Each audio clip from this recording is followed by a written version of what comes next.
Hi guys, welcome back to my channel. Today I wanted to be talking to you. Did that make sense?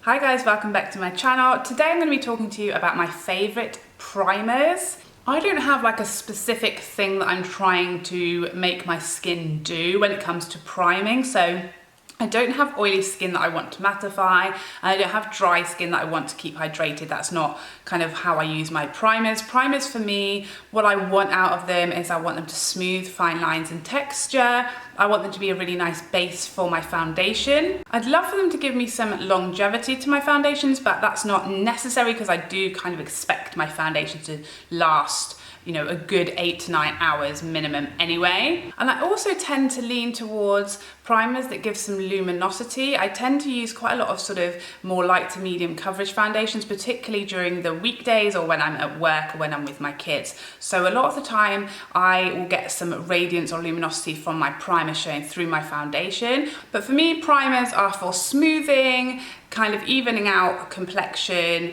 giving me a good base. So first up, this is the Fenty Pro Filt'r primer. Now this is kind of quite lotion-like. See, it's there, it's very much like a cream. It feels very hydrating on the skin. It feels very soothing and luxurious when you put it on. It's not greasy. Foundations go beautifully on top of it. I've never had any issues with it with any foundation. It's kind of my go-to primer for foundation testing because it's never let me down. It's really smoothing and pore minimizing. I really recommend this for over 30 skin. I think older skin, more mature skin will really like this because it is so lovely on the skin and it does do a really good job of smoothing out texture. Next up, the Charlotte Tilbury Wonderglow primer. This stuff smells beautiful. It has this beautiful glow to it, so it's a good one if you want a primer that you can actually just use as like a skin base on a no makeup day. This is a really good option. It's so luminous. Can you see that? Gorgeous luminosity. If I put a quite light coverage foundation, this really shows luminosity through it. It does have a strong scent, so bear that in mind if you don't like perfume or like scented products. It does have, it's a very nice, it's not strong is the wrong word, but it's noticeable, a noticeable perfume to it.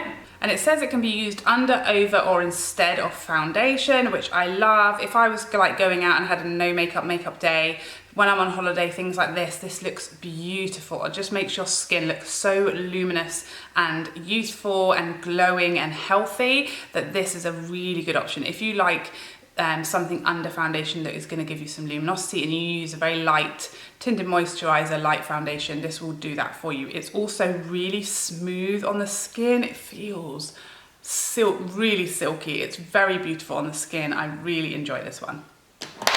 Whoops.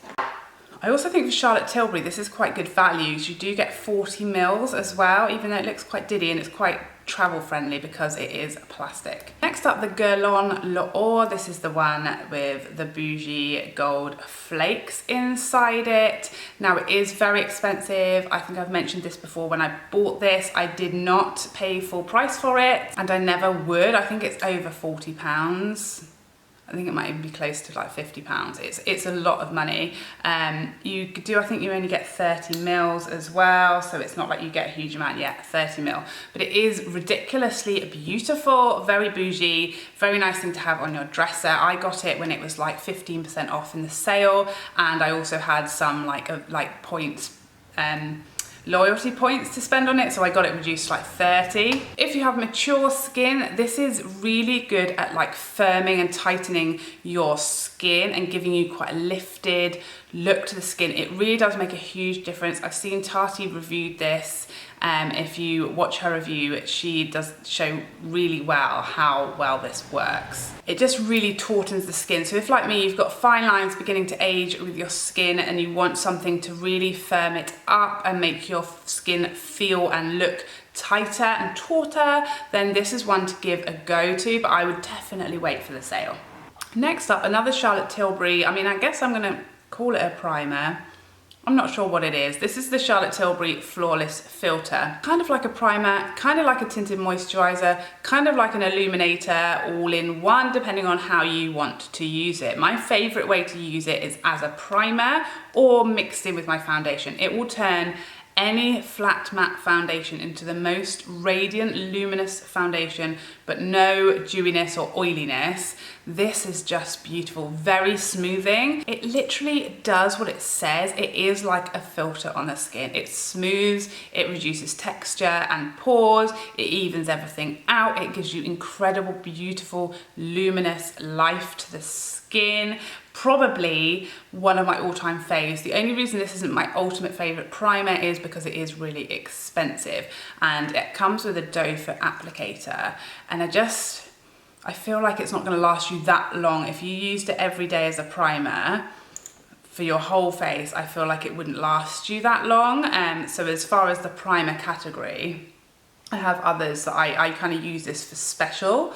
But you can see that luminosity there. It's just beautiful. It comes in a few different shades. I have the shade 4, but it is very sheer, so it's not like a foundation. At the same time, it does have a slight coverage to it, so you could use this again for no makeup days. I have a review on this showing you all the different ways to use it and how it performs, so I'll link that down below if you want to see it in all the different ways it can be used. And last but not least, my current dream favorite primer that is brand new that I've been loving ever since I picked it up, and this is the Estee Lauder Double Wear Flawless Hydrating Primer. It looks really tiny, but it is 30 mils.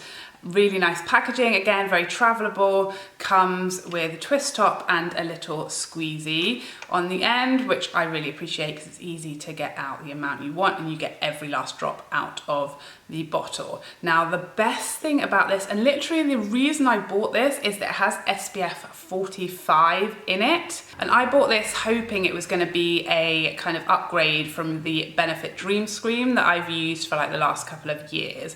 And when I went through that one, I wanted a primer with really good SPF because most of my favorite foundations either have minimal SPF or none, because I don't like a flashback. I don't tend to like foundations with a lot of SPF in it. So I do want to put SPF into or onto my face, either with moisturizer and products like that, or with my primer. And if I can have it with my primer and it kind of means I can skip a step, that's perfect. However, a lot of the time, products like this with SPF in it can get really greasy and not feel very nice on the skin and not be very nice to put foundation on top of. But this one is beautiful. So as you can see, it's kind of this milky consistency, and it's when you first start working it into the skin, your whole face goes like white, especially if you use too much, although I want to use quite a bit because I really want to get the SPF out of it. But it does really nicely dissolve into the skin. There's no tackiness left, and it doesn't get bitty. You know when you can feel bits like, is it called like pilling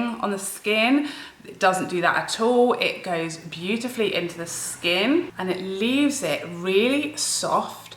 The tiniest bit tacky, but not sticky, not oily, not greasy. It's almost completely matte after a minute or so. It's very smoothing and so soft on the skin. My foundations have been going beautifully on top of it, and I love the fact that it's got all that SPF in it, and so I don't have to worry about my foundation or not putting enough foundation on to cover the SPF. With this, I know that I'm protected and that it's keeping my skin really hydrated and smooth for my foundations to go on top of. I've been loving this with my Dior Backstage foundation over the top and my Tint Idol, which is my two go-tos at the moment. This just looks beautiful. I would highly recommend testing primers before you purchase them, because a lot of them are quite expensive, and it's very easy to test a primer out on the back of your hand, because we do have like hair follicles, pores, redness, all that kind of stuff on the back of your hand, and you have two. So you can easily compare. Whenever I'm trying out a primer or I'm interested in a primer, I'll go and I'll put it on one hand, and then throughout the day I'll just look at it in comparison to the other hand. Does that one look more luminous? Does it look more matte? Does it look dewier? Does it look brighter? Does it look smoother than the hand with no primer on? And if the answer is yes, then I know the primer is doing that and doing its job. So I'd really recommend going and doing that and trying the primer on the whole of the back of your hand. If you're interested in a primer that is a bit pricey, give it a go, because if you can't really see it throughout the day or notice a difference, then it's not going to make any difference on your face either. There you have it. I hope you found this video helpful. If you did, please like and subscribe before you go so I can see you again. Otherwise, take care for now. Bye bye bye bye bye.